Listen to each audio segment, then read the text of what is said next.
Good evening then everyone, welcome back to PSGL F3 PC League here on YouTube, brought to you by, of course, GT Omega and Grid Rival, and we are in the penultimate round of the season this evening, round 10. We're heading to America, to Austin, Texas, to the circuit of the Americas. There's plenty of maths to be done on how the championship can get wrapped up, but before we get involved in any of that complicatedness that we can cover during qualifying, let's first bring you the track we're going to this evening. Of course, the Circuit of the Americas in Austin, Texas. One of the fewer counterclockwise tracks on the calendar. Of course, it is 5.513 kilometers long. We've got 20 turns more, of course, to the left than to the right, because it is a counterclockwise circuit. You've got a massive 11% gradient on the run up to turn 1. And then the sort of roller coaster Sector 1 modelled around the Beckett's Chapel complex from Silverstone. Main action zones, we're going to be looking at Turn 1 and Turn 12 at the end of that 1 kilometre straight following the hairpin Turn 11. But expect that it's not impossible to overtake around here. So while, yes, there are going to be primary action zones at the end of that big long straight and going into Turn 1, we could be seeing drivers going side by side elsewhere on the circuit as well. Of course, joining me alongside me for all of the action this evening to cover this penultimate round is Ben Sapsford. And Ben, it's great to have you with me once again for another round of PSGL F3, and it's going to be an exciting one with the championship just so as poised as it is. It's going to be a ton of action. I mean, first off, thank you for having me. It's great to be here, as always, here in the commentary box with you. But this is probably one of the most influential, one of the most crucial tracks in the calendar for this season. A lot is riding on this one. There's a lot of action to be had. There's a lot at stake and a lot at play. Turn 1, Turn 11, DRS zones, all going to be key factors in potentially deciding the championship. Absolutely, and let's take a look at that championship now. Of course, we can bring in the standings as they stand after the Saudi Arabian Grand Prix. If you weren't here last time, of course, our three main championship protagonists there, having a bit of a mare really in the last series of races with the DNF for all three of them: Jeffrey Ritchie, Daniel, and Drake Dempsey. Of course, Drake Dempsey was looking all right for most of that race before having a little bit of an issue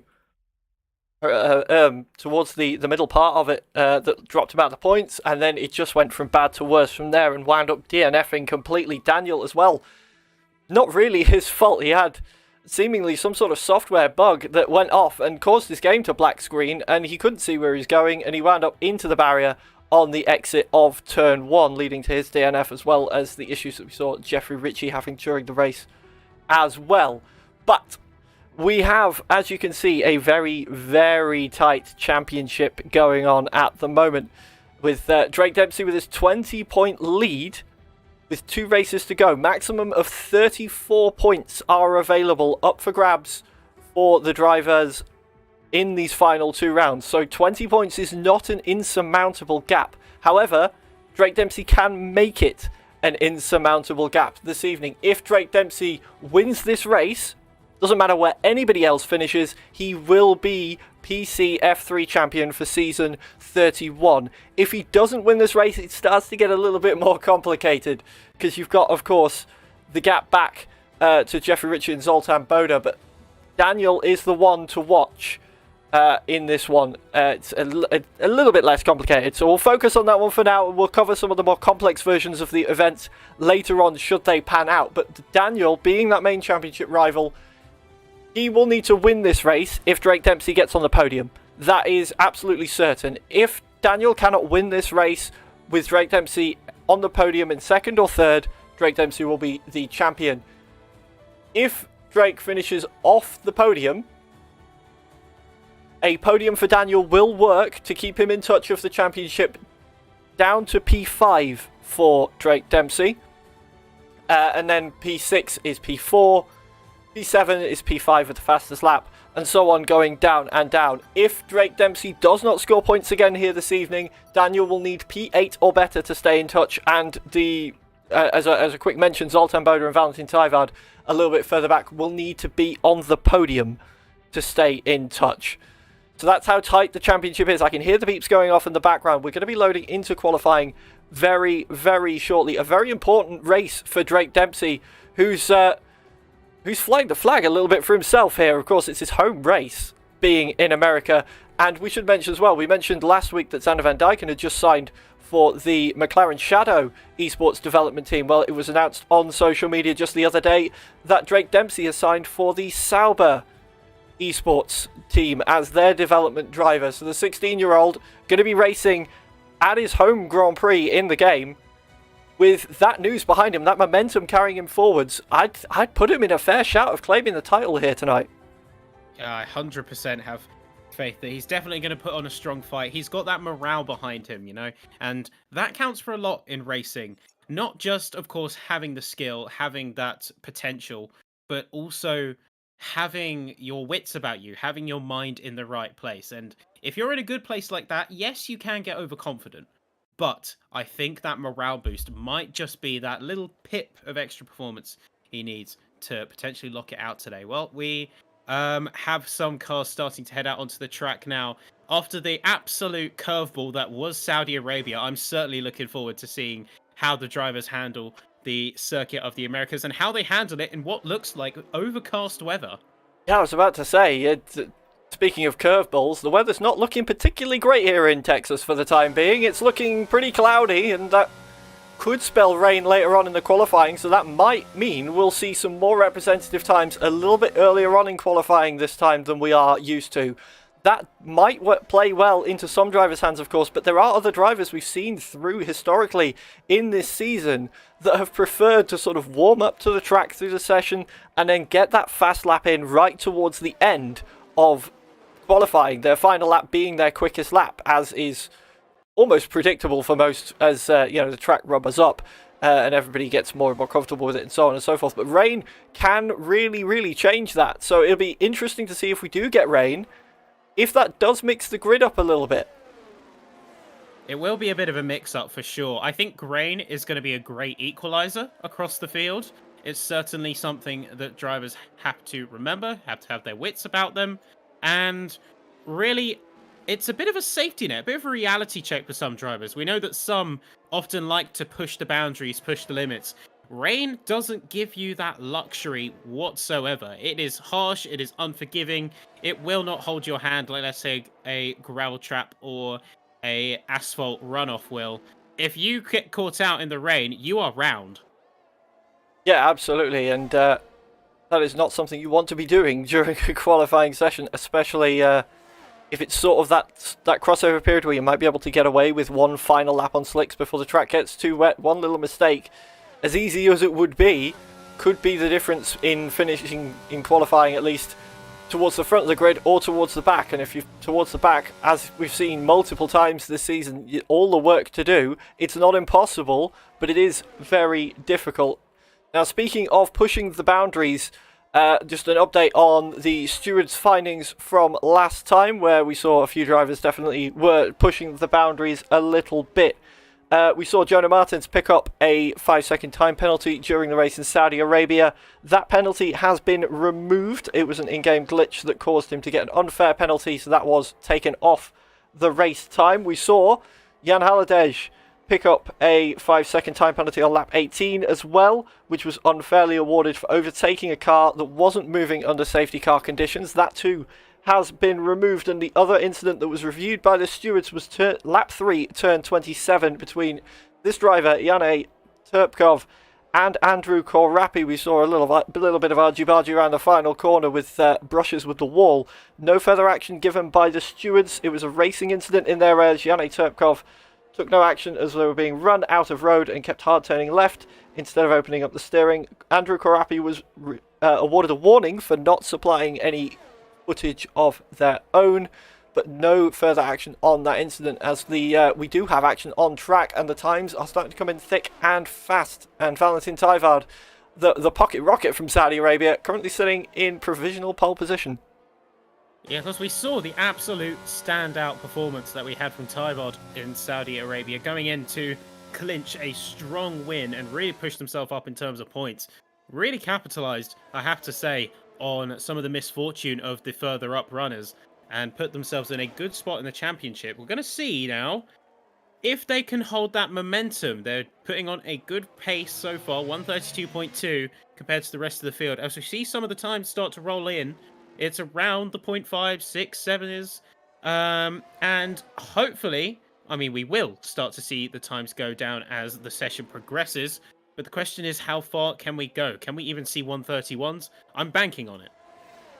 Yeah, I think you might be right on that front, because Tyvard is already very, very close. And I know we said the same thing in Saudi Arabia qualifying. Is, are we going to see this? Are we going to see this? They're very close. And then all of a sudden, bang, Tyvard came out of the gate with a just ridiculous lap time, which I know was posted on social media after the race and caught quite a lot of positive attention in that regard, because it was an incredible lap that put him on pole position. And so far, he's sitting on pole position here in Texas as well. And it's worth noting as well, we commented on the championship standings and sort of what's going on, who needs to finish where, a little bit just before we came into qualifying. But for me, one of the most impressive things is Valentin Tyvard hasn't even raced the full season, and he's still in with a shout, winning the championship with 2 rounds to go. We saw he came in, what, round 4, round 5, I believe it was, and has pretty much dominated. I think there's been one race where Valentin Tyvard hasn't finished on the podium, and of those on the podium, only one of them wasn't a race win. It's been an absolutely stunning run of form for Valentin Tyvard, so we'll see if that does continue here tonight. So win is what he needs to stay in touch of the championship, really. But Drake Dempsey can shut that down with a reasonable haul of points himself. Yeah, I'll say, when you look at the figures for Tyvard here, they didn't score any points on round 1. They were since the start, and I think they had a massive stint of did not starts and a DNF in round 3. But since then, coming down round 6 to round 9, they have scored points every single time. And you were right to say every race bar 1 in that stint from race 6 to race 9, which is in Brazil. Brazil was the only time that they were not on the podium in that stint. Every other run, they were on the podium and really in the points. And that late game consistency is what's put them in such good position, and is what potentially could swing a championship, or at least a championship podium, their way if they can keep that form up.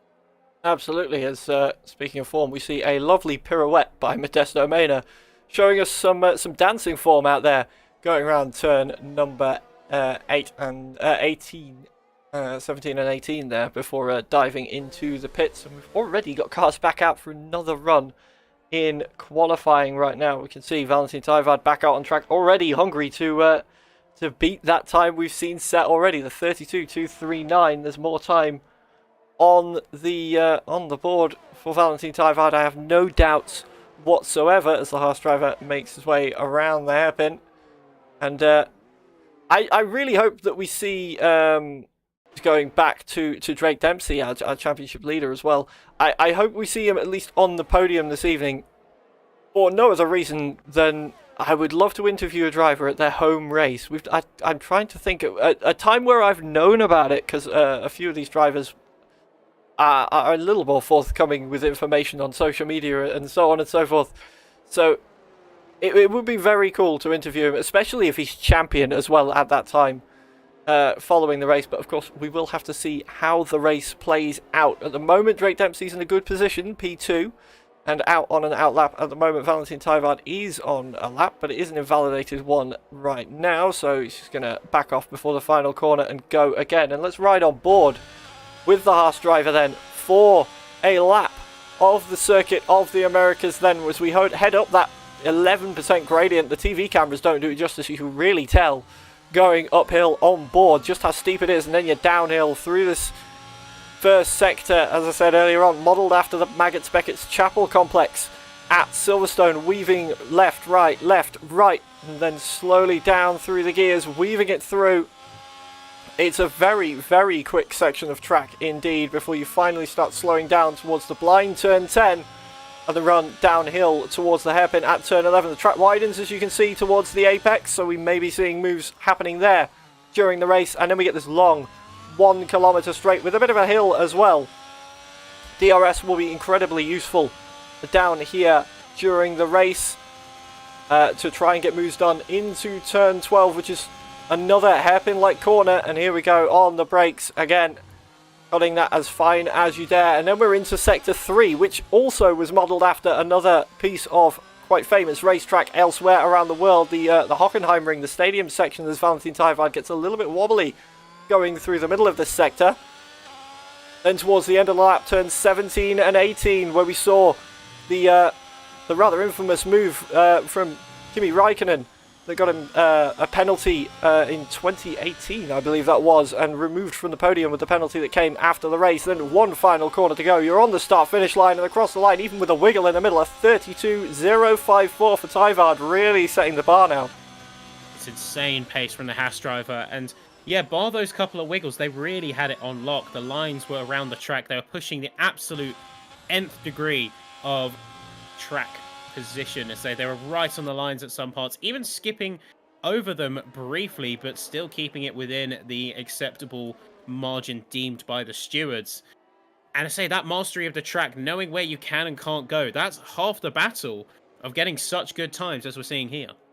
Yeah, absolutely, and we're seeing good times coming in across the board now. Drake Dempsey's been dropped down into P5 right now, as Jeffrey Ritchie, Xander Van Dyken and Milan Meyer have all gone ahead with 32 threes and 32 fours respectively. Drake Dempsey, meanwhile, has bailed on this current lap.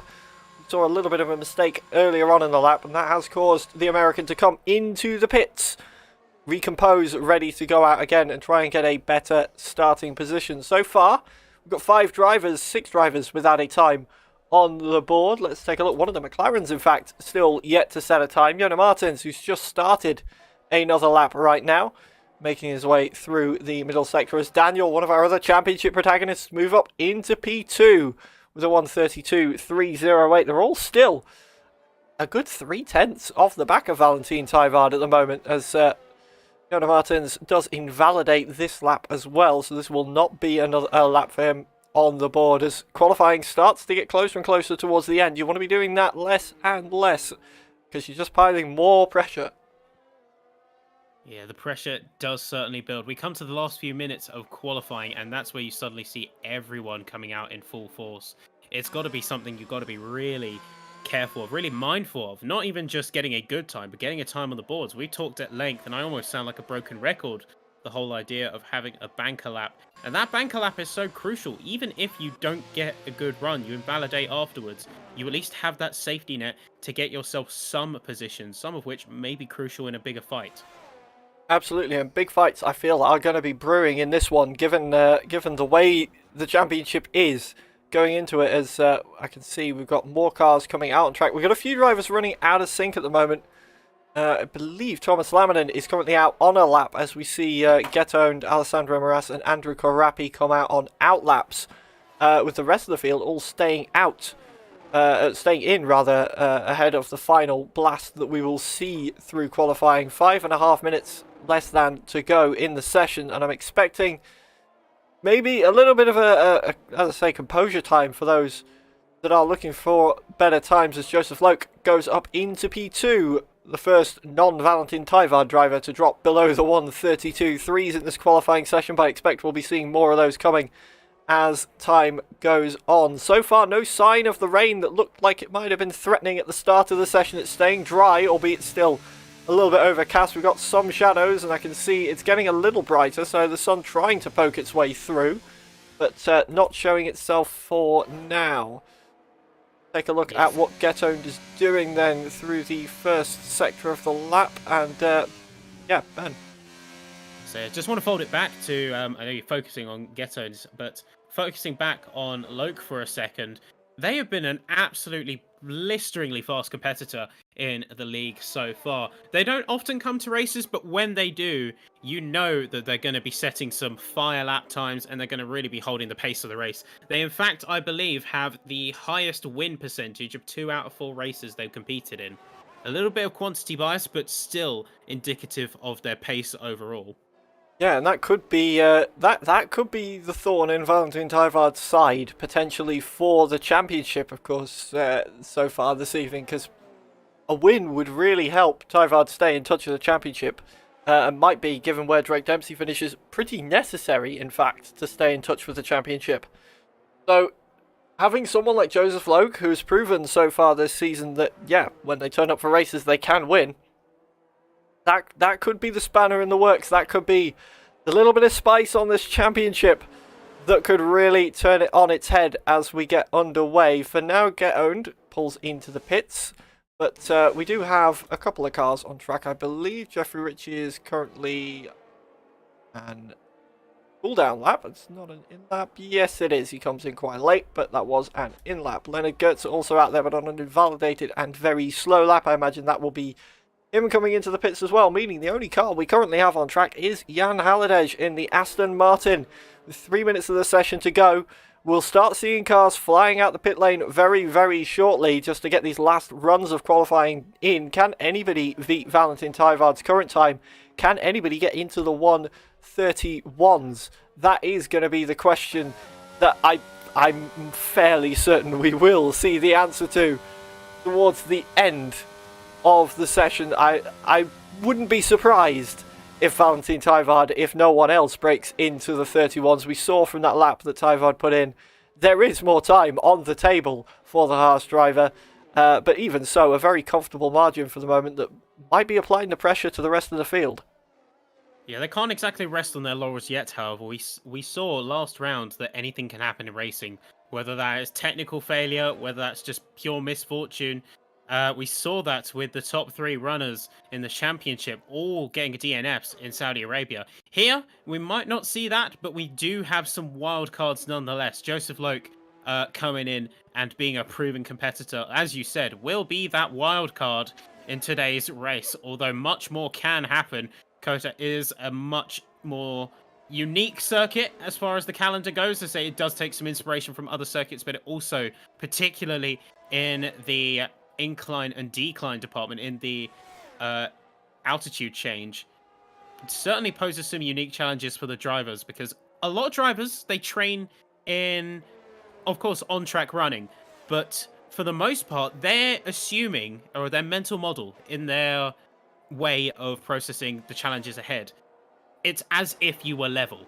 You don't always take into account the fact that the ground underneath you will not always be perfectly gripped, will not always be perfectly flat. And that is where we're going to see some of the differences between the good and the great drivers here in F3. Yeah, absolutely. And the time is now to see who is the good and the great drivers. Qualifying is coming to a close. A minute left on the clock, so these last runs are going to be the last runs for pretty much everybody in the session. You can see just how many cars are out there at the moment. It's looking a lot like a real Formula 1 qualifying, with everybody trying to jostle around for space and trying to make space for themselves ahead of these final qualifying laps. You can see we've got the 2 Haas cars out on track at the moment, making their way through turns 17 and 18. Our eyes will be looking at Valentin Tijvaard for the lap, as I believe one of the last drivers that will be making their way to the line is going to be Joseph Loke. Should he make the time? What time? I can't see what time we got left. There is yellow flags, but it might be a bit tight. 23 seconds. No, he should be okay to get across the line. Drake Dempsey is currently out there. Probably one of the ones to watch. Gone out a little bit before everybody else. He's got a nice bit of space ahead of him coming down towards the end of that long 1 kilometer straight. And is this going to be an improvement? Keep your eye on that split time. It is. He's made up 2/10 so far in his best time coming into the 3rd sector. It looked like a bit of a wobble coming through there, though, so that might have cost him a little bit. 2/10 at the moment will put him up towards the top 2, top 3 in this qualifying session. He will need to find more time in the final sector if he wants to rival the time that Tijvaard currently has on the board, let alone whatever other magic he's going to pull out in this final lap. We've got 1 corner to go then with our championship leader. Where is he going to start the American Grand Prix from? P2 currently at the moment, 1:32.267, but there are drivers out there on faster time. Joseph Loke is improving. Daniel currently is not and will not improve. Jeffrey Ritchie is currently pretty much equal with his time, so it's going to be very, very tight towards the top. Tijvaard is out there as well. Who's going to be the next one to come across the line? Sander van Dijk and Jake Finch both cross the line to finish their qualifying sessions, and they are sitting in 6th and 7th right now. We've got Leonard Gertz, Yannick Turkov and Modesto Mena also having crossed the line. Look at this big cluster of cars. The times are going to come in thick and fast. Laminan comes across the line, P10. We've got Daniel cannot improve from P4.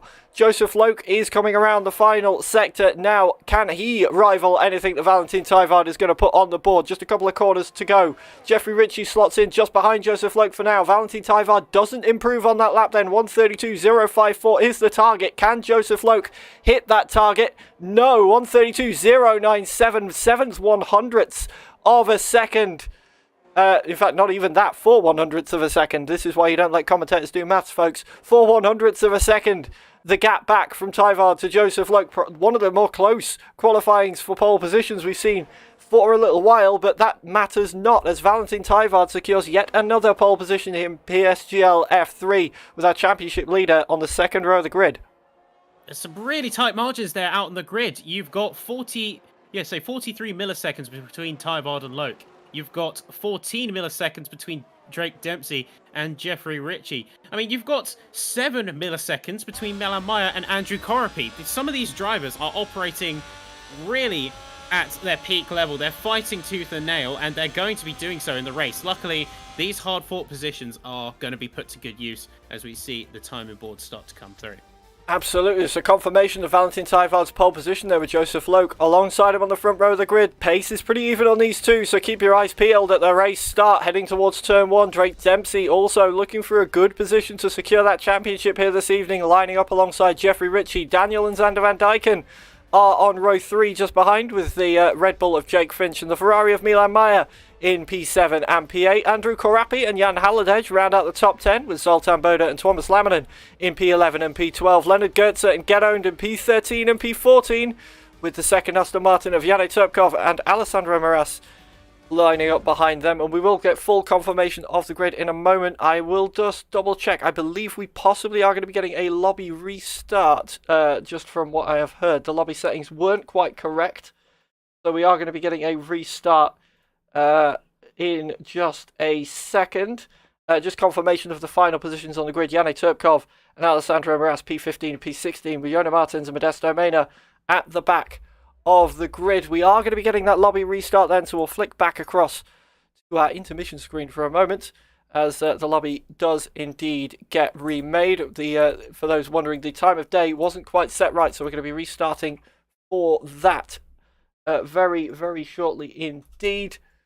And we will be right back to bring you the race here at the Circuit of the Americas then. We'll just bring you a quick word from our sponsor, GT Omega.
That's exactly right. Like, coming into any race, like, you're never going to find improvements if you're focusing on what everybody else is doing. It's the same for most things, to be honest. Like, if you go into a race and you're worrying about what the times of the guys around you are doing and not really focusing on your own, you are never really going to be in with a shout. You might have just raw pace or muscle memory or something like that, but those little tiny adjustments that you need to make are never going to come if you're not focusing on them. So every single one of these drivers will be focusing purely on what mistakes have I made? Where can I brake later? Where can I carry a bit more speed through an apex? All of those things, and we're seeing the results coming in through qualifying. We've seen, of course, drivers improving through the season as well. We talk a lot about the drivers that have been dominating all season, but you can see through the standings, drivers that have been making improvements. Some have fallen off a little bit, and others have sort of plateaued. But there have been some standout performances. Jonah Martins, for example. Okay, there's been some DNFs in there and a couple of no points finishes, but from a singular point in round 1 to finishing second and on the podium in the last race, those improvements will come. Yeah, and it really is about that practice and that willingness to admit fault and move forward. And it's two schools of thinking. It's what we call passive practice and what we call active practice. Passive practice is just playing the game like you usually do. Just I'll throw on Zanvor and just have like a 50% race against 110% AI. That's good in a way because it still gets you playing the game. It still keeps your skills that you have sharp. But active practice is the one you've got to strive for. That is actively seeking out those mistakes, seeking out those points of weakness, learning where you're inconsistent, and focusing development solely on those weaknesses to become a much more rounded driver and a much more lethal competitor. That is the difference, and that is a big differentiating factor that we see all up and down the esports field. Absolutely, and I think a good example of finding the right practice and all of that sort of thing. A great example is, and I'm going to say the name that's going to set off chat, I know it, but the example would be Jarno Opmeer. He came into this game as the two-time PSGL F1 champion and F1 esports champion, but he lacked a bit of pace coming in. That much was clear. We saw from the PSGL F1 here in season 31. Pace wasn't what we would have expected going in from what we've seen historically. Obviously, the new cars have new styles, and that takes some learning. And then coming out of PSGL F1, going into the F1 esports series, you can see the practice that Jarno has put in to try and improve with that car, and the pace is a lot more there now than it was earlier on in the season in PSGL F1. And the same principle is I can absolutely assure you, is being applied for every single one of these drivers. When they have time, they will be practicing. As speaking of time, it is time for the race. We're loading in to the race here then. 50% race around the Circuit of the Americas coming up, and the championship could well be decided here around this Austin circuit. We'll have to wait and see. I'm being told that there are some sound issues. The sound is dropping out. There are apologies. We are working on that. I'm not sure if there is anything that can be done for the time being. We'll just have to check a couple of back-end things. But here we go. We're about to get into the race now. 20 seconds on the clock. And of course, following a strong qualifying, we'll have to wait and see what these drivers make of it and just the amount of potentially chaos, but hopefully we see everyone making out of turn 1 okay. We have seen always someone gets run wide, someone is washing wide of turn 1. The question is not a case of if, it's a case of who, as it's 1, 2, 3, 4, 5 red lights, the track is live, and away we go. It's a great start from the Alpine of Joseph Loke. Gets a really good run. Valentin Tybard a little bit slow off the line. Drake Dempsey slotting himself in the middle there, almost. The Ferrari's coming very deep on the inside. That's Milan Meyer. There's somebody almost going around. Looked like that was either Jake Finch or Zoltan Boda, getting it very wide in the mid-pack there. Modesto Mena dropping right down, tussling with Yane Turpkov down in P17, P18. They're going side by side.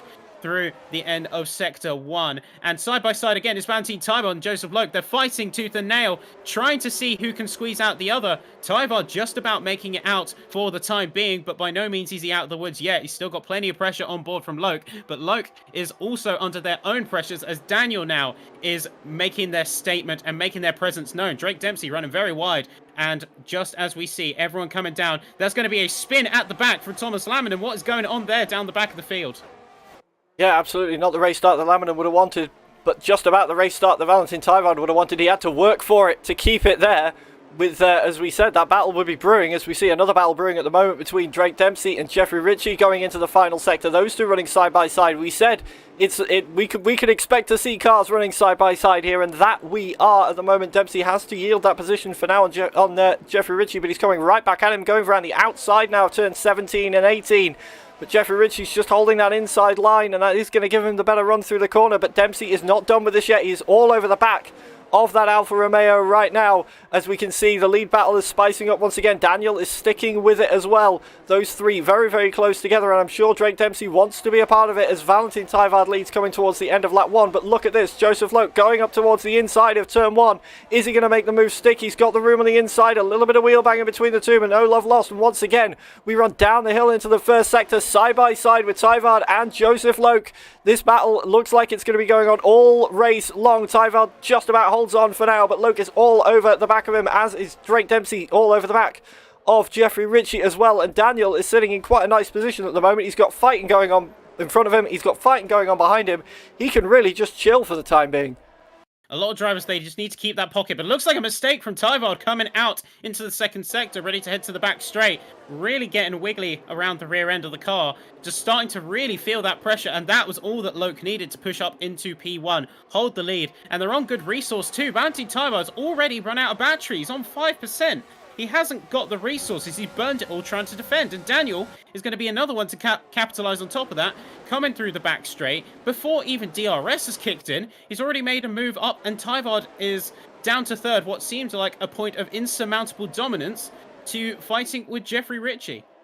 Yeah, the seemingly unflappable Valentine Tyvard from Saudi Arabia is gone and has been replaced with the Valentine Tyvard we're seeing at the moment. He was leading at the end of lap 1. He's now down to third, with that battery deficit he's got to those around. And you can see he's got Jeffrey Ritchie all over the back of him, and Drake Dempsey as well alongside, coming up along behind. So this is what we thought was going to be that big battle going on. Joseph Loke is steaming away in front now, as we're seeing a little bit of position change going on in the background. But as we go up the hill, this is Jeffrey Ritchie on Valentine Tyvard up the inside. We saw Tyvard defending from that move last lap. They're wheel banging down through to Sector 1, as we've seen. And this could be Tyvard. They're still wheel banging. Then that was Jeffrey Ritchie not wanting to give that position up, but having to in the end. The track narrowed just a little bit too much. He was going to be losing too much time to Drake Dempsey otherwise. But the pressure really is on Tyvard at the moment, as we see Laminate retiring in the pits. Well, Tyvard knows exactly how much pressure is on him, what he has to do at this point. There's such crucial points at these late stages of season 31 that he can't afford to be nice. He can't afford to be so friendly with drivers like he may have once been. So when it comes to fighting with players like Jeffrey Ritchie, he had no choice but to hold his ground, even if it burnt him to the absolute limit, even if it put him in a compromising position. Can't afford to give that chance anymore, but looks like he's a sitting duck as Jeffrey Ritchie swings it down the inside, uses that DRS to great effect, capitalizes on Tyvard's lack of battery, lack of pace down that back straight, and with 20% battery to go, they're up into P3. But right now, by this point, Daniel and Loke have got a significant gap on the rest of the field. DRS is up. Loke isn't out of the woods yet because Daniel is within that DRS window, but Jeffrey Ritchie and a lot of drivers under them, they're going to start to form their own battle now, and those two potentially could get away. Yeah, and that is exactly what Daniel wants, to be able to still be in with a shout of the championship going into the final round next week at Silverstone, as Joseph Loke trying to run away with that fastest lap for the time being, but Daniel is right there with them still, as you can see, making their way around turn 1. Drake Dempsey with a late move, it looked like there. Oh, there was chaos going on there. Tyvard is round the unflappable Valentin Tyvard. Pole position, he's gone around at turn 1 and he's taken Jeffrey Ritchie with him. Was there contact between the two of them? Does Jeffrey Ritchie have any damage? It doesn't look like it, but he's dropped way out of the points now, and that gives Drake Dempsey a 3rd position, just as we were talking about Daniel wanting to be towards the front, to be involved with the championship still. All of that chaos unfolds around him and he's inherited 3rd place. Daniel still right now might just be able to get the championship, but if things were to finish as they are, and I know we're 24 laps away from the end, Daniel would need a fastest lap as well. And with Joseph Loke on the track, that's going to be a very, very difficult task indeed. As, is that Valentin Tyvard stopped on track? He's gone round again, yeah. Coming out of turn 10, Tyvard has gone round again. And this is something we've seen quite common as well in this league so far this season. We saw it actually with Drake Dempsey last time. It doesn't rain, it pours here in PSGL. One dose of bad luck is never going to be it, as we see side-by-side action towards the back end of the points. Jan Haladej defending from Jonah Martins, and Zoltan Boda and Leonard Goetze getting close together on track as well. This little 4-car battle for the final points position is starting to get a bit spicy.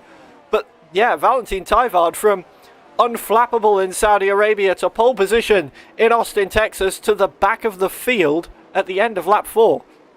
Short of an unreal drive, I think that's a retirement right there. So, as you said, when it rains, it pours. All it takes is for that one break point to completely destroy a driver's mental focus, a driver's mental game. And once you're doing that, once you're in that state of anger, let's say you made that mistake, what it comes down to is anger is driving the car even, sorry. Not you. You are not thinking about what you're doing. You are just frustrated and trying to go as fast as you can, not really thinking about how you're actually placing the car. So that's when we see more mistakes creep in, and it's a self-defeating cycle, as we see Tyvard heading into the pits now. Question is if they're going to come back out or not, but right now Drake Dempsey really has earned a bit of a pocket of their own. They're still under pressure from Xander Van Dyken, but they really have a bit of time and a bit of air that they need to make up if they want to challenge for the front. Absolutely, and just a bit of an update on our 1 retirement so far. Thomas Laminen retiring at the end of lap 1. It was a pedal issue, caused the retirement, brought the retirement out. So we've got a safety car for Jeffrey Ritchie, who's gone around at turn 10 and lost his front wing. That's brought the safety car out, and Valentin Tyvard's just picked for a new front wing as well, and just come out in front. And this could be absolutely crucial for Drake Dempsey, who was thinking, oh, there's 4.3 seconds down the road. They're starting to run away here, and I've got to worry about Xander Van Dyken behind. At the end of this safety car, he is going to be right on the back of them, of course, as this will bunch the field all the way up. Are we going to see anybody going for a risky early pit stop? It's probably a little bit too early for the time being, and as such, no, we won't. But we do see Valentin Tyvard, the only driver out there on the mediums at the moment, looking for some kind of a recovery drive. Milan Mayer has bailed into the pit lane as well, and I imagine when Jeffrey Ritchie does get there, he'll almost certainly be coming in for a new front wing, if nothing else. But this safety car, after all the hard work of Joseph Loke and Daniel at the start of the race to try and run away from Drake Dempsey, Drake Dempsey is going to be back involved in this. You can see there he is joining onto the back of that train, and look at these resources for the time being. If this is a short safety car, that could play well for Drake Dempsey. If it's a bit longer and it gives Joseph Loke and Daniel enough time, then everybody's going to be even on those resources. But yeah, Daniel was looking particularly vulnerable with the lesser battery of the two front runners. But Daniel now still back within a shout of taking the lead of this race. Yeah, they're all back in contention now, so safety car coming out really at an opportune time. Ideally, a lot of drivers would want it later, because one of the things that we got to remember is when you come to a safety car pit stop, you still lose time. People always think, and people always talk about it as if it's free, but if your tyre strategy doesn't permit it, as we've seen with basically the entire field staying out bar 2, that being Jeffrey Ritchie and Milan Mayer, who had their own circumstances and reasons to go for it anyway, if you're on, let's say, the hard tyre, like the entirety of the grid is now for the most part, you're still going to be losing more time than if you were to actually stay out. And not to mention, you do have to change compounds. So at this point, the only viable option would have been the hard compound. And that would have been a compound change. They would have fallen afoul of the regulations. And then, you know what I think happened? To say, look, reviewing some of the footage, what I think we saw happening with that earlier incident between Valentin Tyvard and Jeffrey Ritchie is that Tyvard was driving aggressively and actually went into the back, from our perspective in the commentary box, went into the back of Jeffrey Ritchie, which span him round, and then of course his front wing also got caught on the spinning Alfa Romeo, put them both round and both in a position where they had to let the entire rest of the field go. Yeah, and as you can see, the result of that is Tyvard is out of the race. And another DNF for the record. The star of Saudi Arabia is not going to be a star in the Lone Star State, as he will not be finishing this race, will not be collecting any points, let alone any podiums or wins here in Austin, Texas. Which does mean our battle for the lead is looking like it's going to be Joseph Loken Daniel and Drake Dempsey, who has been brought back into it thanks to this early safety car. And perhaps breathing a bit of a sigh of relief, as will allow him to regain some composure after all of the chaos that's going on, as Jeffrey Ritchie has also retired from the session. The usual thing that we see following after a broken front wing and then a pit stop speeding penalty. And indeed, Jeffrey Ritchie pulls in as well and leaves the session. So we're down to 15. Everybody on the hard tyres at the moment, except for the Ferrari of Milan Mayer, who made a pit stop right as the safety car came out for a set of the softs. And I'm wondering if that might have been tactical. Maybe feeling a little bit out of position pace-wise and going to use those tyres to make their way back through a little bit towards the points and try and make up some time with the faster compound that they may have perhaps been losing behind cars they feel like they are slower than. We'll have to see how that plays out through the race. We are still behind this safety car for now. We'll see if it comes in at the end of this lap. I can't see why it wouldn't, but it may well stay in just because... In fact, no, it is coming in this lap then. So Joseph Loke will become the de facto safety car, leading the field around this final sector, preparing for a race restart. Everybody even on tyres, everybody even on battery power. It's going to be a straight sprint away. Who's going to be the best one to heat those tyres up? Can Drake Dempsey get involved in what was looking like a two-car fight for the race victory? Time will tell as we are getting ready to get back underway at the end of lap 7 of 28. 20 laps will remain as we cross the line when the flag goes green, as Leonard Goetze has dropped some positions behind the safety car somehow. I'm not quite sure. In fact, that may have been just a bit of a timing screen bug. But nevertheless, Joseph Loke weaving his way around this final sector. Then the safety car has made its way in. And Loke has gone really quite early and has caught Daniel sleeping a little bit. You can see that gap extending already, not hanging around at all. Joseph Loke in that Alpine. On to the start-finish straight we go then to begin racing once again. Green flag conditions on lap 8 of 28. And it is Joseph Loke still leading from Daniel, and Joseph Loke managing to get a really good restart going on there, as we're seeing Yannick Turpkov and Alessandro Moraz and Modesto Mena side by side. A big slide as we sit on board with Yannick Turpkov there with the two Mercedes almost bullying the Aston Martin through turn 1, but managing to hold on in the middle of that sandwich for the time being. The cork in the bottle perhaps, as you can see Alessandro Moraz trying to sprint away in the distance of that fight. And this is going to be one to watch as well for these final points paying positions. Leonard Goetze just a little bit down the road, but if one of them can break free, they could take the fight and start challenging for those points. Daniel nearly dropping a second back to Joseph Loke on this restart. It seems Loke just had the edge on the restart, but crucially, Drake Dempsey has also dropped almost a second back from Daniel. We thought they might be able to bunch up with the batteries left that they had managed to save through the safety car restart, but they're barely staying in DRS range of each other. They've got to keep that range in. They really can't afford to lose the DRS train, especially on a circuit like this. You can make up some time in the faster sections of the track with some good lines and some good placement, but ultimately it does come down to those DRS zones, and if you are out of contention for those where everyone else is, you are definitely in trouble. But there's a few battles going up and down the field right now. Milan Mayer doing really well on those softs, managing to be a good tactical play, and has already made up a couple of positions, challenging Alessandro Moraz very soon. They will be. Joseph Loke going with a 136.5 peak pace so far. Really, you can see they are putting absolutely everything into getting that Williams out of the DRS. Although Drake Dempsey, also behind Daniel in that Williams, is also falling out of DRS. So he could potentially be in trouble, especially if Zander Van Dijken manages to pull a little bit of pace out and bring themselves into that window. Yeah, absolutely. And that is going to be something to keep our eyes on as well going forward in this race. Drake Dempsey, a podium would be crucial for him for the championship and would secure him the championship if things were to finish as they were right now. Meanwhile, his teammate Milan Mayer on the soft tyres, making a move, another move.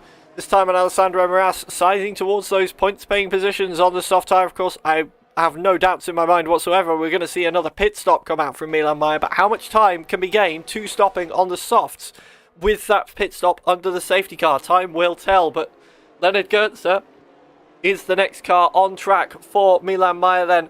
Just under a second, that window. And that is a charge to keep your eyes on, as Joseph Loke has broken DRS, Daniel's broken DRS, and Drake Dempsey is just about to break DRS, and Zander Van Dijken as well. It's looking lonely at the top.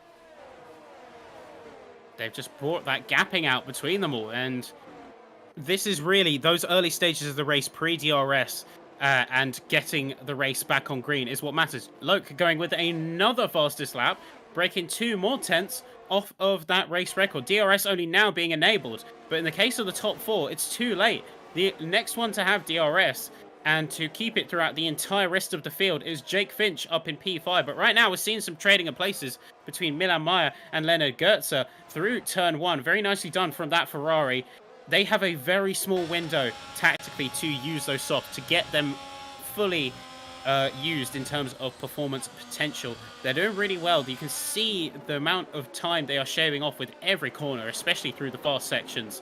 But that time window is soon going to be running out, and you think, how much time can they get? Is it really worth it compared to eventually having to box for what likely will be mediums, depending on how much they can eke them out?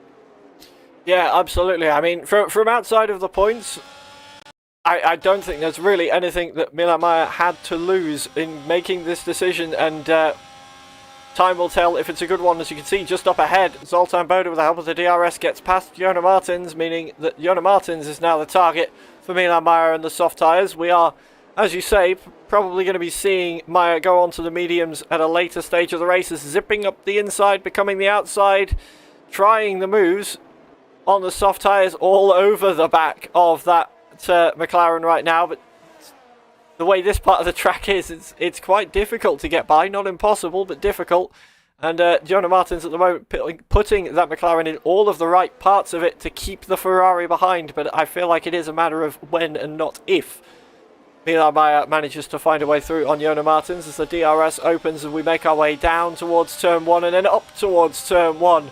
As we climb the hill, diving to the inside on the brakes, more grip. This surely will be the move for Milan Mayer, but Jona Martins is still there on the outside. We've seen this a lot so far, side by side through the first sector. Who's going to yield? Is it going to be the McLaren? Yes, it is. And another position gained for Milan Mayer on what is going to turn out to be a bit of a rainbow race with all 3 tyre compounds used later on, but those softs are being put to good use right now as Jona Martins picks up a time penalty. Well, up until that point, it was some brilliant defending from Martins, as they were, despite that compound disadvantage being so severe, despite being on near 0 battery, and you can see the lights flashing where they had to recharge, they still put up a really good fight. As you said, they put their car exactly where they needed to. They put it in all the right places to make Milan Mayer's fight as difficult as possible. Eventually, wasn't to be, but they did exactly what they had to do in that moment. It absolutely did, and that could have compromised Milan Mayer more than we know. How much life was taken out of the tyres whilst trying to get by Jona Martins there on that Ferrari. As we're seeing yellow flags in the background, that's Jona Martins has actually gone around and retired from the session. So we saw the battle going on and all the praise for Jona Martins, and then a retirement from the race. The car is still moving, so it wasn't a terminal damage retirement. Whether there was an issue like we've seen with the likes of Thomas Laminen or Daniel last time out that prompted the choice to DNF from this race, time will tell. We'll keep our eyes peeled and see if we can get any information as Milan Mayer making another position now on Zoltan Bode, this time up to P8 in that Ferrari, and Zoltan Boda not really fighting it, not really feeling like the need to fight it right now. And Milan Meyer is on an absolute charge on those soft tyres, but they are a ticking time bomb for lap time. When will that cliff be? When are they going to run out? For now, the pace is still there. Yeah, so in the case of Milan Meyer and Zoltan Boda, so they both got the tags in front of their names, so it's a good chance that they're acquainted with each other. And if that's the case, maybe Zoltan Boda just made that call, decided, yep, he's on the softer tyre, he's going way more aggressively than I am. I'm going to make that judgment call, I'm going to preserve myself, stick to my own race, maybe use him as a DRS pulley throughout, as we are seeing that Alfa Romeo getting some good time up, using the front-running Ferrari ahead of them. But rather than try and fight what is ultimately a backward situation, just use it to their advantage, try and minimize the damage.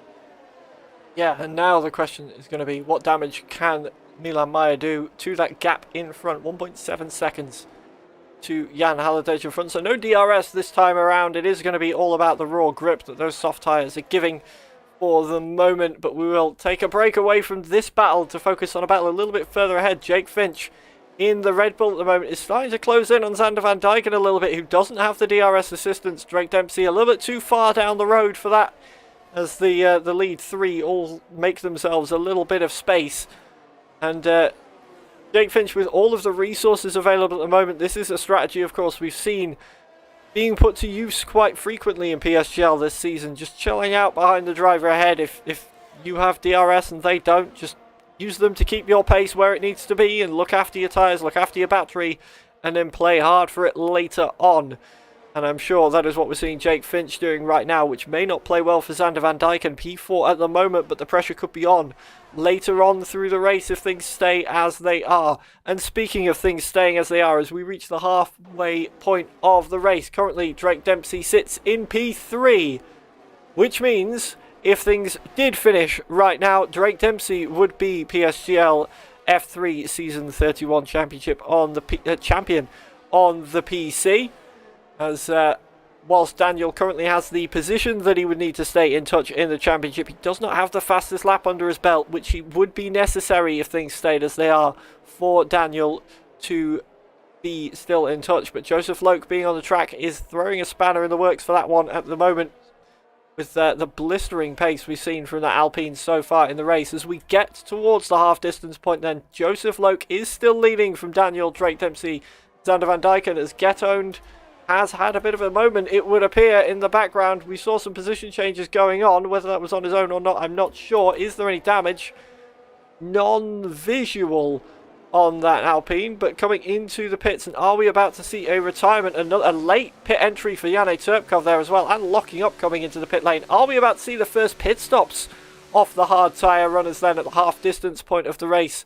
Let's see what goes on. It is the medium tyres going onto the Alpine then, and back out is Get-Owned going to come out ahead of Janne Turpkov. No, Janne just got out of the pit lane ahead, also with a set of the medium tyres, and this will be a good benchmark for those front runners to see what sort of a lap time the mediums are doing at this point compared to what they're still pulling out on the hards, and we could be seeing some more pit stops coming pretty soon. Well, the hard tyres are about 45% right now, I'd hazard to wager, so they're about halfway through their life. But of course, you want to get onto that softer compound, that higher pace compound, really as soon as possible. In the case of the leaders, whatever the back end of the grid is doing in terms of pit strategy, you have to add a couple of laps, because remember, track position is key. Both of these drivers at the front are running on low resource. They're running on, say, the slowest compound that you can run on, but they have the track position, which matters more than anything else. So I think until one of them yields, whether that's Daniel or Loke, we'll have to wait to find out. But only when one of them yields is the other going to go into the pits. It's all about that crucial on-track placement. Yeah, that is where, as we've mentioned multiple times through these broadcasts, the 3D chess, the 4D chess comes in. All these drivers, Zander Van Dijken and Jake Finch, aren't looking to play 4D chess and who bites first. They're both coming in right now, as is Alessandro Moras coming in from the back end of the points. And who's going to be the one to come out first this time? It's just about going to be Zander Van Dijken. No, it's not. It's Jake Finch. And that's an interesting one. Jake Finch managing to... Did he get by? The timing screen says no. The on-screen suddenly says no. There may have been a little bit of weirdness going on there. It looked for a moment like Jake Finch had gotten out in front, but no, Xander Van Dyken did just about manage to get out in front of the Red Bull in the pits. And now you can see the weaving going through Sector 1, trying to get as much heat in as quickly as possible to this new set of tyres. They're going to be very cold compared to what they've been driving on for the last 14 laps. So they're going to be feeling it on this outlap, especially through a Sector 1 like we have here at the Circuit of the Americas. And it's this little battle that we've got brewing is going to be purely who can get the tyres warmed up the first. They've been pretty even on pace for the last few laps. Is Jake Finch going to stay behind the McLaren for the time being, or are we going to see him finally try and set up that move that we thought might have been coming a little bit earlier on? Time will tell. The DRS is open.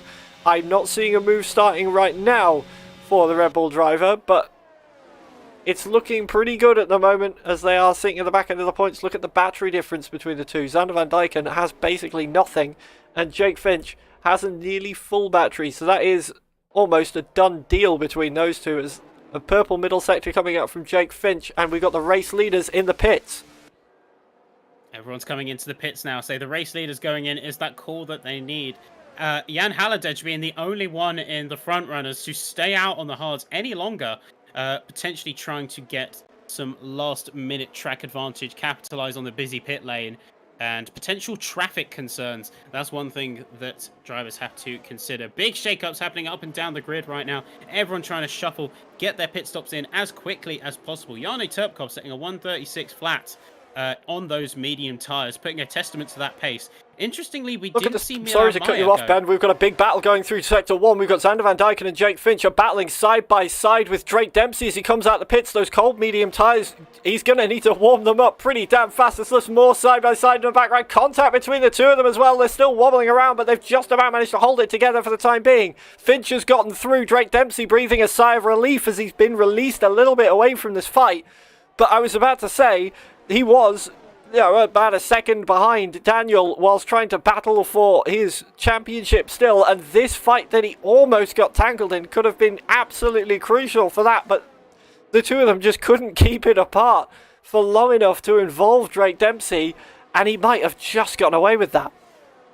Only barely, though, because they're still very much in close proximity. And yeah, those two really fighting, giving it absolutely everything. We saw the wheel bang in the contact. Xander Van Dyken doing very well to catch that car.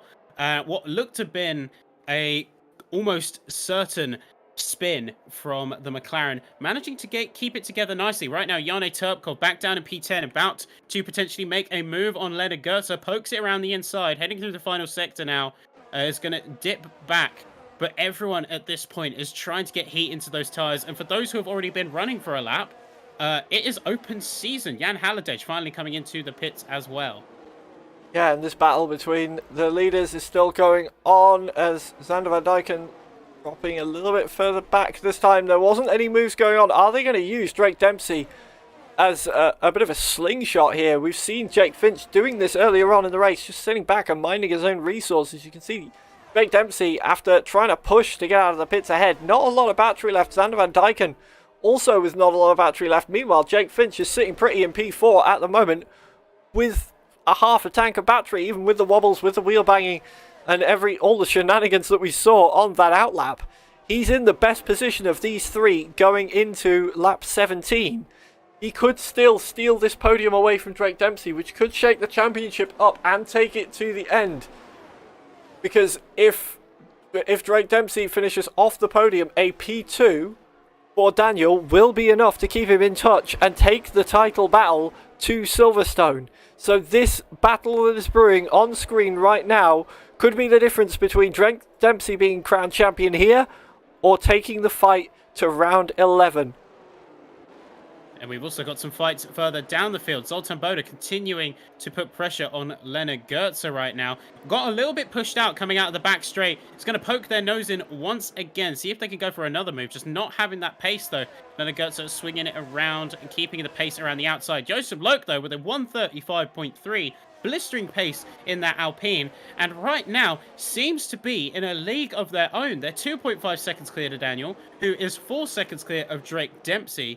The best thing that Drake Dempsey could do right now is put on a bit of a defensive act, save their resources, because the saving strategy, the resource saving strategy that they've usually employed is now being employed by someone behind them, Jake Finch, who is about to turn their own secret trump card against them. They're sitting duck if they cannot get some battery in that thing, build up a reserve for defense. Yeah, absolutely, and it's looking pretty dicey at the moment. He's got a little bit more battery in the tank than on the previous lap does Drake Dempsey, but we saw him having to go defensive into turn 1 on this lap. Jake Finch is absolutely not letting him rest at this phase of the race, and Xander Van Dyken is just sort of watching this in the background and trying to build up his own resources, but also hasn't really been able to, having to burn resources about the same rate that he's getting them at the moment just to stay in touch with these two. And we did see Xander Van Dyken drop off the back of Drake Dempsey earlier on, so there is a little bit more pace, it would seem, in the Ferrari than in the McLaren around this circuit. But Jake Finch absolutely has the pace right now and is really dictating the way this battle is going to go between the three of them at the end part of the race. And yeah, we've seen Joseph Loke's pace at the moment. The fastest lap, you have to feel, is not going to go any other way than Joseph Loke in this race for the time being, so we can discount that extra point really from the likes of Drake Dempsey and Daniel for staying in touch with the championship. It's worth noting as well that thanks to that DNF from Valentin Tijvaard, there is absolutely no way that Tijvaard can win the PSGL F3 championship. That is out of the question now. The lack of points means even if Drake Dempsey doesn't finish this race, the gap will still be far too high, more than 17 points, which is all that will be up for grabs next time. So that is Tijvaard out of the title battle. Zoltan Boda is looking to be dropping out of that title battle as well. So it's looking like it's going to be a 2-horse race towards the final race of the season. But we aren't finished with this penultimate race just yet. And still Jake Finch applying the pressure, but not really making the move. He is just applying that strategy, as you say, that Drake Dempsey's been running for most of the season, and using just the resource numbers to be the pressure builder. It's about a 30% difference between the two drivers, but Jake Finch also has the DRS, closing that gap substantially. What he can do is, using that DRS, he can put more emphasis onto his recharge. You see, that was about 30% of a difference. Now it's looking a little bit more like 35, so that eventually Jake Finch is going to be on that magical 100% number. They'll have the means to give it all the go. And Drake Dempsey will be a sitting duck as this race, as he's not really making much in the way of resource generation himself without having to burn all the same for defense. Yeah, absolutely. At the start of this lap, it was 20 to 21% that Drake Dempsey had on board that Ferrari.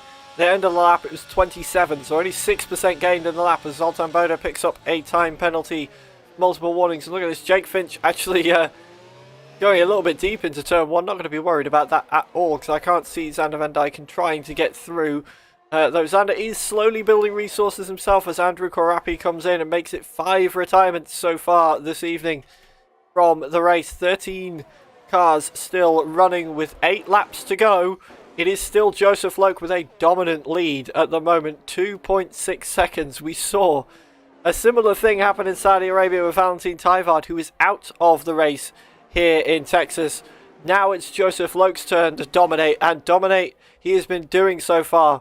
A brilliant qualifying lap put him on pole position, and then at both race starts, the original one and after the safety car, has just sprinted away from the field as Modesto Mena is battling with Yanni Turkov right now, and Jake Finch has actually made that move on Drake Dempsey, but they are still side by side coming out of the hairpin. But Jake Finch has to have this one, surely. Yellow flags in the background, that is for the retired Andrew Korapi. But look at this battle brewing now. Jake Finch with those resources, he doesn't want to sit on him anymore. He's made the move into turn 11, and now Drake Dempsey is the centre of that sandwich. Can Jake Finch break DRS? That is going to be absolutely crucial for the Red Bull, because if he cannot break the DRS to Drake Dempsey, Dempsey can now just employ that exact same strategy back. Use the DRS to hold him within a second each lap, and that'll allow him to build that battery power up a lot better than he was before. Not really gained anything on the last lap with the battling going on, but that tide could turn. So Jake Finch, he actually didn't use any of his resources in that overtake. It was pure DRS and pure car placement. They're still around the 60% battery mark. So they have a good defensive reserve, but now the table has flipped. Drake Dempsey, currently in P4, is well within that DRS range. In fact, looking a little bit desyncy there from my POV. But still holding it together regardless. Now, already, we're seeing that change, that deficit, going from 35% to around 30%. And that is only going to be chipped away. It's almost like a game of strategy. You can have light attacks that you can do every single turn, or you can bide your time for 2, 3, 4 turns, and then have one heavy attack that's almost lethal. And that kind of meta strategy is some of the stuff we're seeing at play. He's choosing not to overtake, but to bide his time, charge up for that super heavy attack, and to lock it in right when it matters the most, I imagine in the dying laps. Speaking of it mattering the most, I'm going to put on my big tinfoil hat and float an idea here that might be... It might be Galaxy Brain, it might be the stupidest thing you've ever heard, but no resources were burned by Jake Finch. And Jake Finch is around! Jake Finch is around! He's lost it all on his own. We saw it from the helicopter coming around turn 19, and he's just gone. Down to P6, Drake Dempsey re-inherits P3. He got a little bit of resource charging. He's got more left than Xander Van Dyken. That could be so crucial for the championship. I was about to say, I wonder if Drake Dempsey let Jake Finch through to allow him to charge the resources, because he will know that he only needs P3 for the championship. And then Jake Finch has just handed it to him on a silver platter at the end of lap 21. Jake Finch, who was looking so strong, in such a good position going into the final part of this race, losing it on his own on the exit of turn 19, and now it's swung back the way of Drake Dempsey. The American could clinch the title if things stay as they are. Just took it a little bit too wide there, a little bit too much throttle coming out the corner. Obviously felt the pressure from that Ferrari a little bit, because he wouldn't have just made that mistake on his own, but regardless, it's still unfortunate for the Red Bull driver. They're down in P6. They managed to recover somewhat well. It's still going to be points on the board, but in terms of this much grander fight, they've really sort of put it out for themselves. And Drake Dempsey, like that, back up into P3, and short of the pressure from Xander Van Dyken, looks to be in a very good position. It absolutely does. We'll see how this plays out, of course, with the DRS. Xander Van Dyken may be able to mount a fight towards the championship leader in the final stages of the race. Not a lot of resources on board, but keep your eyes on Jan Halliday as well, who's could be fighting with Xander Van Dyken into the final part of the race as well to secure what would be one of their best finishes in this season. We are coming on to lap 23 now then with this battle, the final podium position, the championship winning position if Drake Dempsey stays where he is.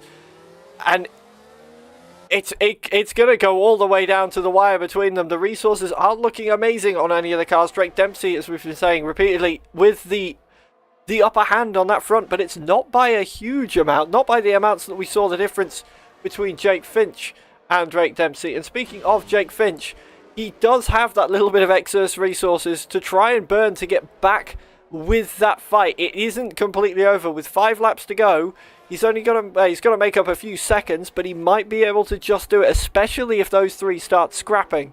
So keep your eyes on this Red Bull. The spin may have taken him out of contention for a podium, but he can still throw a spanner in the works of the fight later on. But as we come into the final sector to close out lap 23 of 28, Joseph Loke still leading from Daniel, and Drake Dempsey is currently in the position he needs to be to win the championship. Loke just really needs to keep their head cool at this point. They're on 27% battery right now. They've got a really good gap to the rest of the field. Daniel, of course, is trying with all of their might to try and close that gap. But around 10% battery they're levying at, so they can't really push too hard. They don't have the means to at this point. That Alpine has got a solid gap on them, and short of any mistakes, we could see our race winner. But another one that we need to watch is Xander Van Dyken. They're 4 tenths behind the Ferrari. They have that DRS. Could they potentially be staging a move, or at least be looking to assert a podium threat on that Ferrari? It's very close to the rear coming through turn 1. Keeps it clean, however.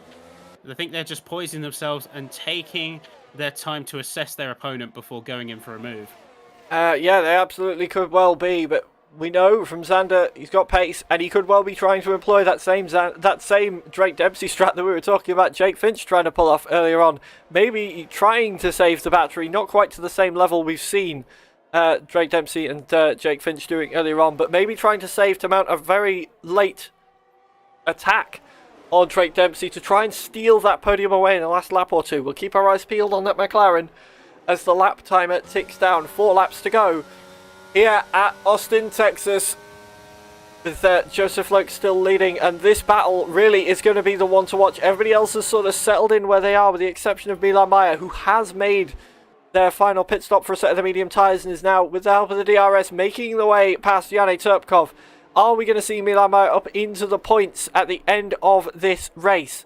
I was speculating earlier on that could have been the plan, coming from outside the points to try and use that safety car, whack on the softs and get some pace going. It's looking like it might be playing out for Milan Mayer for the time being. We'll keep our eyes glued to what is going on there. It's currently sitting in P11, just inside DRS to Modesto Mena with a few laps. That could be a fight going on, but not a lot of resources left on the Ferrari, not a lot of resources left on the Mercedes either. Meanwhile, speaking of resources, Xander Van Dyken is still about 20% battery less than Drake Dempsey for the time being. So Dempsey currently in the position of power in this fight, even without the DRS assisting him around the circuit. A few laps remain.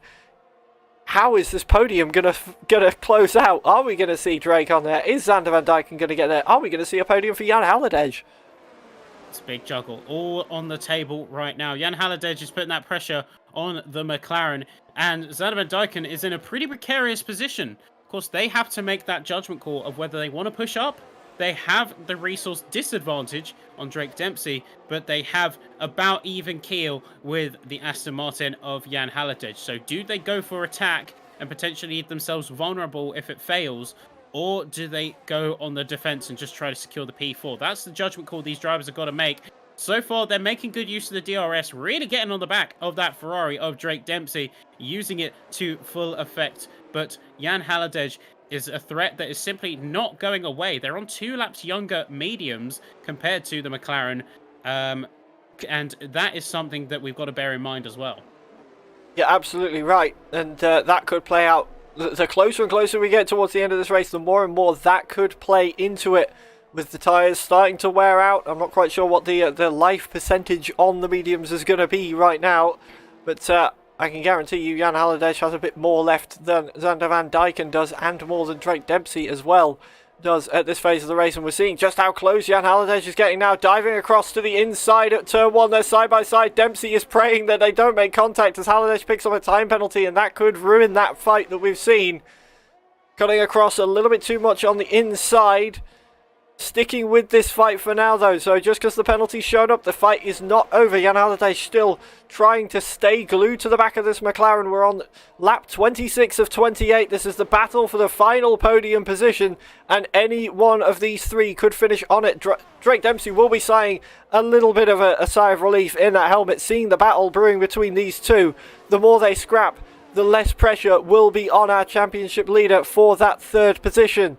But Xander Van Dyken has held on to 4th position for now, but he's had to burn all of that battery to stay in front. Jan Halliday just had to burn all of that battery as Xander Van Dyken burns the last bits of his battery with the DRS to make his way past the Ferrari and into P3. But Drake Dempsey has battery in the tank. He will now have DRS, and with 2 laps to go, Drake Dempsey is in the absolute power position to take the race podium and take the championship here in Texas. It's just all about that battery game now. So Xander Van Dyken last-ditch effort with none of his battery left, managed to get it past Drake Dempsey, and then holding him up enough to regain about 10%. But is it going to be enough is the question. Drake Dempsey has about another 40% on him. DRS is open. Xander Van Dyken's a sitting duck unless he burns everything. Is it going to be enough of a gap? We don't know just yet. It's not quite at this point. The tyres are on about 50% wear, so they're all going to start to feel a little bit of the drop-off soon. Xander Van Dyken 1 lap older on the tyres than the Ferrari and is currently running low on battery. It's going to be a struggle. Yep. But as much as we say Drake Dempsey is in in the power position with the way that the resources stand, that's only one part of it. It's all very well and good having the battery, having the DRS, but you've still got to make the move on the car in front, and if Xander Van Dijken can pull off the defensive drive of a lifetime, he can prevent Drake Dempsey from becoming champion here. So we will be keeping our eyes glued to this fight. We are on the penultimate lap of the race here.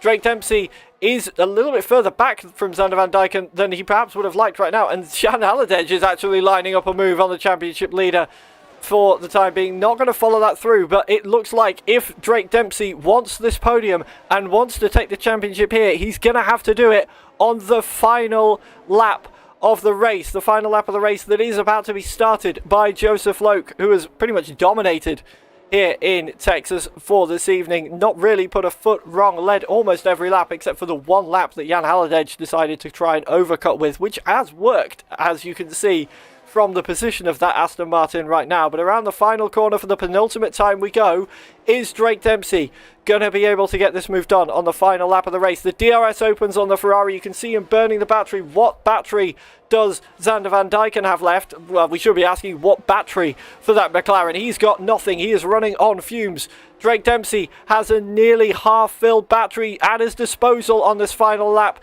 Can he put it to good use?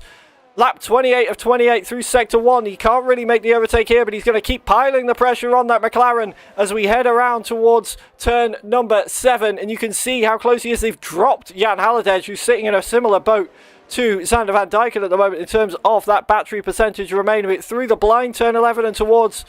through the blind turn 10 towards turn 11.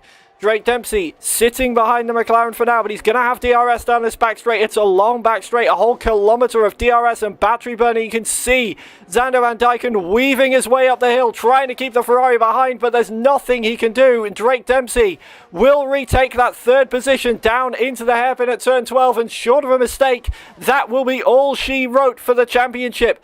Dempsey just needs to bring it home now. He's burned everything he has. A purple middle sector on this final lap shows how much he is pushing at the end of this race. We'll keep our eyes glued to just in case for that one, but as we get round the final corner with our race leader, Joseph Loke, as he will come around that final corner, take the win here in Austin. A dominant performance. Daniel comes home P2. That's the best he could hope for, and unfortunately for him, that will not be enough. He had to take the fight to Joseph Loke. He couldn't take the fight to Joseph Loke. Dempsey finishes on the podium, and Drake Dempsey is your PSGL F3 Season 31 champion with a brilliant bit of driving towards the end, taking that podium position back in the final dying grasps of the race, and on home soil no less. After signing for Sauber as a development driver this week, Drake Dempsey is your champion. A week of wins for the Ferrari driver, and what a drive it was. Say that strategy put to perfection. Xander Van Dijken, he was a sitting duck effectively out there. There was nothing really he could have done in that situation. He had no battery. He had a Ferrari who was renowned for being fast and had DRS behind him, and really the amount of damage control that they could do just wasn't enough to overtake the fact they had that advantage and brought it home, and brought it home in style, I'd argue. Yeah, absolutely. Style definitely is the right word, as we're seeing the podium taking place. But the one we want to see from the podium, Drake Dempsey, the champion. You have to wonder, and I know I'm throwing a what if after the race is finished, but Jake Finch being involved in that fight, he could have been a huge, pivotal part of that fight. As it stood, he could have really thrown the spanner in the works if not for that spin coming out of turn 19 towards the end of the race. But did him getting past allow Drake Dempsey to charge the battery up just enough to be able to make that play on Xander Van Dijken? By the time he'd made that pass, Drake Dempsey had nothing left. It's one of those what ifs, but doesn't really matter. There's confirmation of the race results. Joseph Loke takes the win from Daniel, and Drake Dempsey finishing where he needed to take the championship. Xander Van Dijken settling for 4th after a valiant effort to try and steal that podium away towards the end of the race. Jake Finch, after the spin, recovered to 5th thanks to the penalty from Jan Haladej. Leonard Goetze, Alessandro Moraes, Modesto Mena, and Yanni Turpkov rounding out the points finishers, and a double points finish for Aston Martin. It has to be said, after they've had a bit of a shaky season, but they've managed to pull it together here and get a double points finish. So well done to the both of them as well. But we will now try and grab some interviews, see if we can at the very least grab our champion for an interview post-race. And let's bring the Discord up and see if he is about. He is indeed, so we'll bring him straight in and we will flick over to the interview screen as we can now speak with your PSGL Season 31 F3 PC champion, Drake Dempsey. A brilliant week for you with the news you announced on social media, and you're topping it off with the F3 championship. How do you feel? Pretty good. Pretty good. I like that, almost like the Kimi Räikkönen of answers with the simple answers are the best. They're pretty good, and it was looking pretty shaky through the midpoint of that race. Jake Finch was looking to employ one of your own strategies against you with building the battery through the middle stint until he made the mistake. I speculated about it on broadcast. Did you let him by on purpose when he got through, or was that just the pace of the DRS through there? I was actually lifting off the throttle a little bit on the straightaway to let him pass me because I knew he was trying to gain battery, so I wanted him to pass me. And we weren't catching the guys in front, so I was just trying to save the battery most of that second stint. Yeah, and that is just one of the many reasons why, of course, Drake is champion here this season with...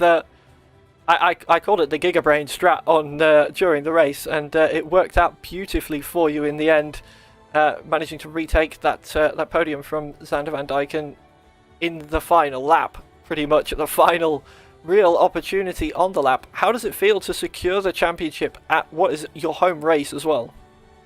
Well, it definitely is sublime. Wasn't having the pace to win the race, obviously. Joseph had insane pace and Daniel had a little bit better pace. Both of them really did a really good job.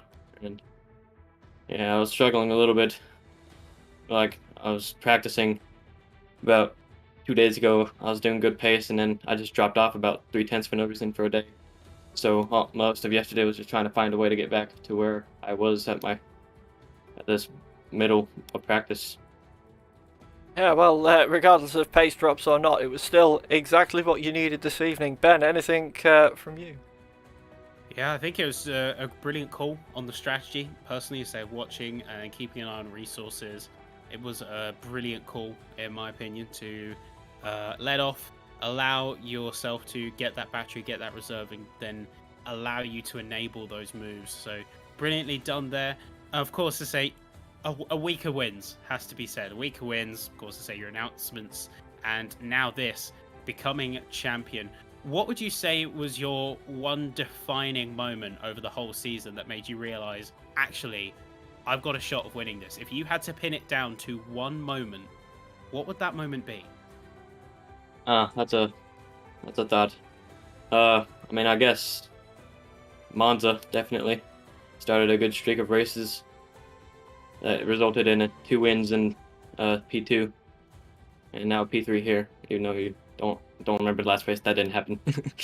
But yeah, I mean, first half of the season was pretty tough. Austria ending in a DNF after just a lack of pace and not even qualifying the top 10. Miami managing to win that. Belgium, Mexico, and Japan had the same qualifying blunders and trying to get what I could in the race. So only had 1 win, and just that one podium, that was the win throughout those 5 races. So it was definitely tough in the first half of the season. It was a learning experience, and second half of the season definitely has been more kind. And yeah, happy about that, considering that my hopes were, the confidence wise, it wasn't amazing in the first half of the season after all those mishaps and whatnot, but it's come together, and yeah, just improving and more experience. Got this. And yeah, and that of course guarantees your seat for F2 for the next season, where I know your teammate at Sauber, Carter Lundy, has been racing. Of course, another one of the former F3 drivers here. We had the pleasure of commentating on him last season before he got promoted mid-season. How excited are you to race alongside the likes of Carter in F2? And is there any particular driver you've got your eyes on that you want to, that you're very much looking forward to racing next season in F2? Or are you more just there for the challenge of being upper division and trying to replicate what you've done here in F3? No particular driver. Of course, it's nice to have a Alfa Romeo buddy in the same tier, same thing. But yeah, I don't have my eyes particularly on anybody. It's more like just gaining experience and getting better and racing everybody in general. So my goal for next season is top 10. Well, we'll have our eyes glued to the screens for next season F2 to track your progress. But of course, we're not done with F3 here in season 31 yet. We do still have Silverstone next time out as well, and now the championship's wrapped up, are we going to see a different Drake Dempsey showing up for that one, or are we going to still see the same methodical just brute force Drake Dempsey that we've seen happen so far in the last half of the season that secured you that championship? I mean, if you don't have a desire to win, you shouldn't race, so I'm definitely going to be trying to do what I can to get the best result, no matter what, no matter if I have a 100% lead or if I have a tied for the championship lead and going to the final round in F3 as well. Still going to be the same. Even like this round, I didn't try to put myself in situations where it would lead to my demise, but lap 1 was a little bit tricky, losing a few positions with a bit of a tap. Well, words we like to hear, that you're going to be coming at it with the same mindset. We look forward to watching that next week, as well as we say, your progress in F2 next season. Congratulations once again then, Drake Dempsey, our season 31 F3 PC champion here at PSGL. Go and celebrate, you've deserved it. Thank you. And currently there is no one else that I can see waiting for any interviews. We'll give them a moment just in case anybody else shows up. But yeah, we've still got another race left, Ben. It's not even over yet. That's the difficult thing about calling a championship like that early, is that you've still got races to go, and you don't want to diminish. Like, we are still going to see some amazing racing. That isn't up for debate. It's PSGL F3. Like, come on. But when you have something like the Drivers' Championship being wrapped up, suddenly it gets a little bit more complex as well, because of course the top spot is off the table. We already have our championship winner, but the real spicy part comes to when you are coming to decide P2, P3, P4. Suddenly there's a lot more options, and what was a very single-minded, very driven fight becomes a lot more nuanced. So we might see, if anything, next race, a lot more action, a lot more protagonist battles to talk about.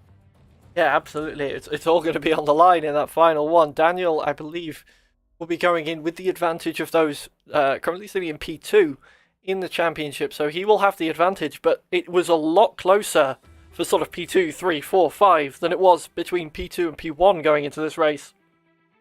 And I still feel it's going to be fairly close, even with likes of Tyvard finishing outside the points. He will still be in with a chance, I believe, just possibly in fact, no, maybe. I'm not going to say whether or not, because my commentator, never get a commentator to do maths, and definitely never get this commentator to do maths. He might still be in with a shot of finishing P2, if not P3, almost for certain, going into the final round. But yeah, it doesn't look like we've got anybody else coming in for any interviews, so we will wrap the broadcast up then for the evening. And we'll bring it back to the intermission screen to do just that. Apologies for my green screen slowly Thanos snapping me out of existence by the look of it. My ring light is going to die. But yeah, what an incredible race. What an incredible way for Drake Dempsey to rack up that championship, as we say. But the championship is over, but yeah, everything else is not. We will be back next week for the final round of PSGL F3 here on the PSGL YouTube. We're going to Silverstone. The podium positions in the championship have not been decided yet, and we will see who claims each one of those. We'll see you all next week. Thank you very much for joining us once again. And thank you, as always, to GT Omega and Grid Rival for helping present you this league.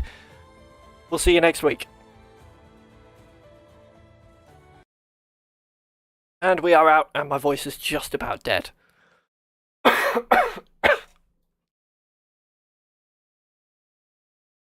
Ring light died, my voice died. I had to keep muting during that. I'm recovering from a cold, so my throat's not 100%.